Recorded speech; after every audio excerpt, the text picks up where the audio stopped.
All right, welcome back to the interview room here at Rocket Arena and the 2025 NCAA tournament. We're joined now by the Michigan State Spartans, 71-63 winners over the New Mexico Lobos to advance to the Sweet 16. Please raise your hand for a microphone to be brought to you, and when you do ask a question, please introduce yourself and your affiliation. We'll do a quick opening statement from Coach Izzo, and we'll get to as many questions as we can. Coach? We're going to Atlanta, and all the meals are on you, right, guys? Yeah, I got you. You got me covered? Yeah. Well, opening statement is, another team that really, I thought, played well. The first half of that game, that was as good of a barrage as we've had hit us.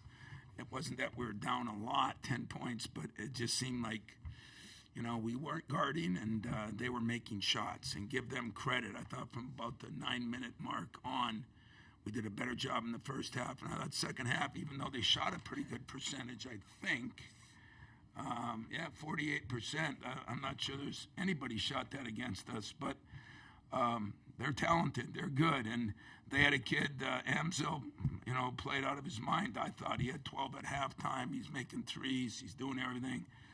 I thought Jeremy and Jaden and Trey all did a good job on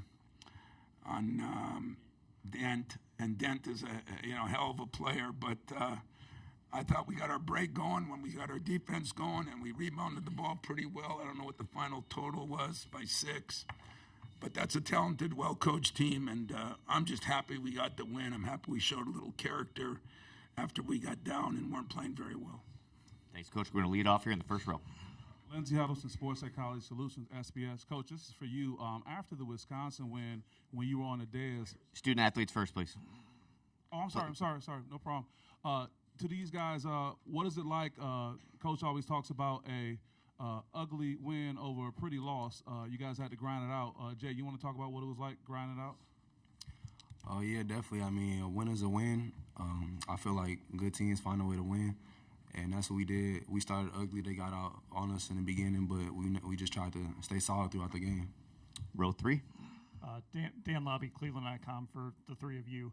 I think it was one field goal in the last 9 minutes of the first half. How much pride do each of you take on the defensive end and winning this game that way? I mean, a lot. We felt like we was getting punked in the first part of the game, so we just made a decision to get stops, and I think that helped us get our offense going. Right side, fourth row. Sports Report. Jaden, questions for you. New Mexico had their last lead with 14-31 in the second half, and then you hit that big three to take the lead with 7:07 left, and then, of course, you guys held on to the lead the rest of the way. How big of a shot was that, not only for you, but for the rest of the team, to put you guys in front and then keep that lead as well throughout the rest of the game? Yeah, I feel like it was pretty big, just giving us the lead, gave us some momentum. I think they called a timeout. So that just gave us more exciting. that just gave us a lot of confidence, and it felt good. I mean, I ain't been shooting good, so it was just good to be efficient today. We're going to go row 1 and then row 2. Travis Nelson, Willoughby News Herald. This is for Jaden and Trey, both of you guys. I mean, it felt like the veterans stepped up for you guys tonight. I mean, you two and Frankie, it just felt like the upperclassmen showed out today. So what are your thoughts on, what motivated you in that half to not will you guys to the win? Trey, why don't you take that one? We started out slow, so I was just trying to bring some juice off the bench, and then with my scoring, and then my defense, and then just being a leader, being a point guard out there, being the captain, just trying to go out there and just play hard for my teammates. Row 2 here. Rico Beard, 97.1. Jaden, as a senior captain, what did you have to say to Jase? He had a slow game, really didn't get it going till late. What was the advice that you gave him? This is just like an anomaly game for him. He never do that, but sometimes that happens. But as you can see, the last 6 minutes of the game, he came in clutch with a lot of big plays, free throws, had a putback. So that's just the type of player he is. He's going to keep playing. Everybody knows how talented he is, but, he definitely for the team, and he was going to do anything to help us win. We're going to take 2 more for the players, row 3, row 1. I guess this could also be for Jane. I'm also asking about Jase. How uncommon is it for a freshman who struggles all game, and then when it gets down to crunch time under the bright lights, for him to show up when it really matters? Yeah, like I said, I mean, I always tell me the truth, and that's just what he does. It don't matter how the game going. I got faith in him. Everybody got faith in him on the team that he gonna come through. So, I mean, it got us this far. Final question in the front for the players. Jack Ebling, drive with Jack, and press pass for all three players. You always hear about defend without fouling. You guys only had 10 fouls for the whole game, half as many as they did, and you shot 18 more free throws. Was that a concentrated effort, and how'd you do that? We'll go down the line, starting with Cohen. I mean, yeah, we felt like we kind of fought a lot the last game, so we just had to, be solid. And I felt like we went for a lot of pump fakes, a lot of, things. We would just off our P's and Q's a lot on our the first game, so we just had to really bear down and focus on the little things.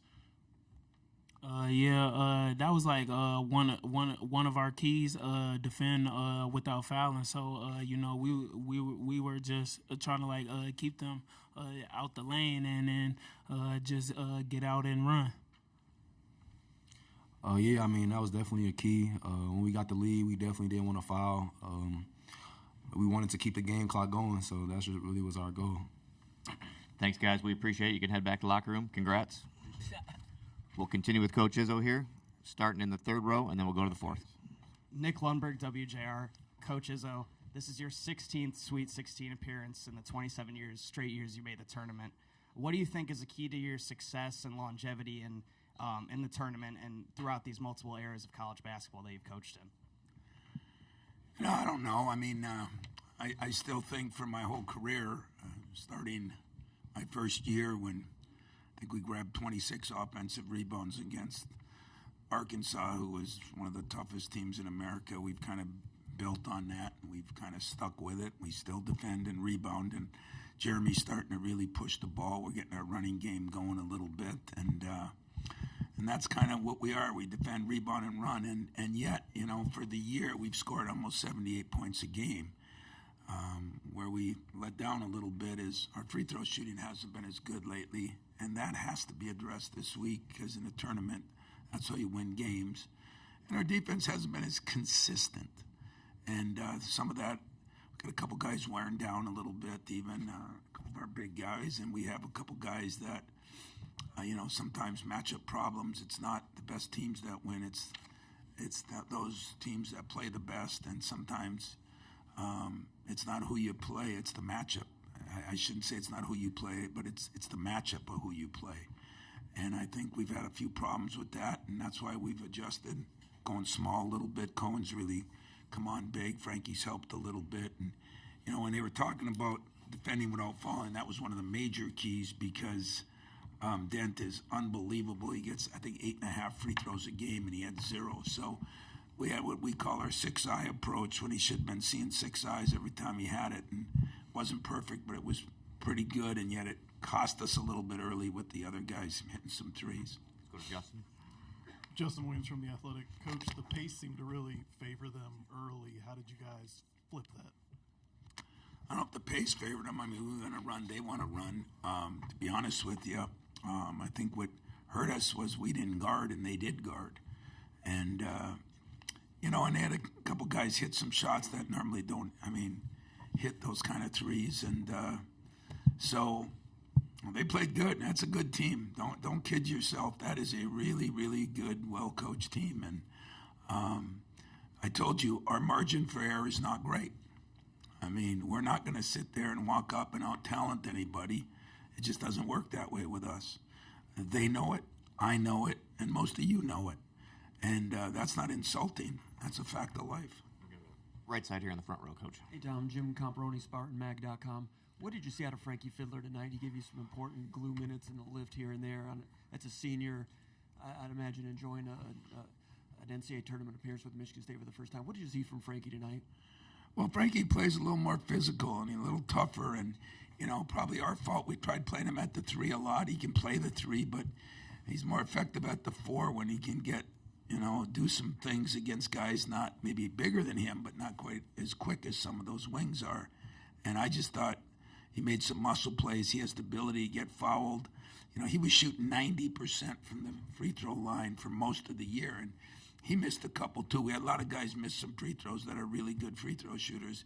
So if we could home in on that and do a little better job on that, pick up our defense for 40 minutes instead of for 30 or 26, keep our rebounding where it's at. I think Frankie and Cohen help in that respect because they just give us more athletic people at that position.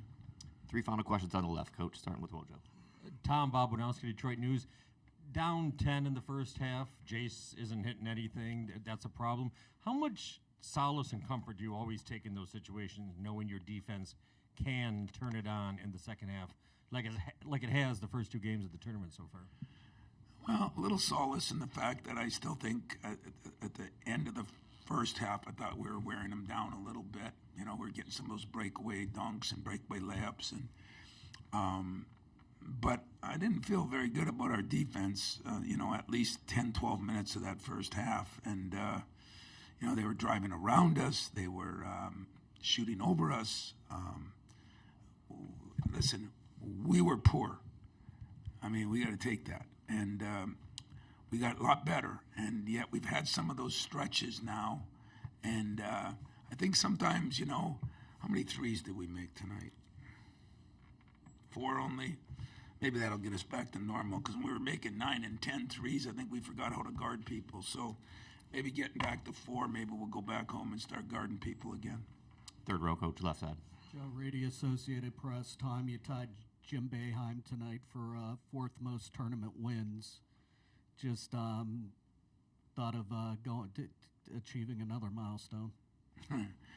Well, Jim Boeheim's a friend too, and I think he's won a lot of games, man, and he's won a lot more games than I've won. Thank God in the tournament I've been fortunate, but anytime you can accomplish something with your team and your coaches that some of the most respected guys in college basketball have achieved, I guess it's a privilege and an honor. But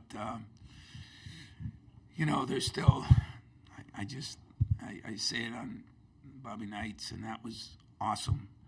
But I just never see any banners hanging for those kinds of things, and I'm a kind of a banner guy. So I until that happens, I'll enjoy it, but I won't do cartwheels over it. Wrap it up in the second row. Irie Harris, Cleveland.com. Coach, before you get out of here, I was hoping if you could describe Trey's progression in your words just through his 3 years, starting and then not starting, but coming up big when it mattered most, in the tournament. Well, that's what captains do, We usually pick captains. Team votes on some guys and this and that. And for some reason this summer I said Trey's going to be a captain, and then I didn't start him, and I did start him. I mean, he's a starter. He's just a 6th starter. I mean, he's as valuable to us in a lot of ways. It just helps our rotation the way we did it. It has nothing to do with his exact skill, but he's gotten better every year. He's starting to shoot the ball better. He throws great lobs, and he's really throwing some really nice lobs, and he could really get into people defensively. I thought tonight it was interesting. I had 3 different players asked to come out of the game because they were tired.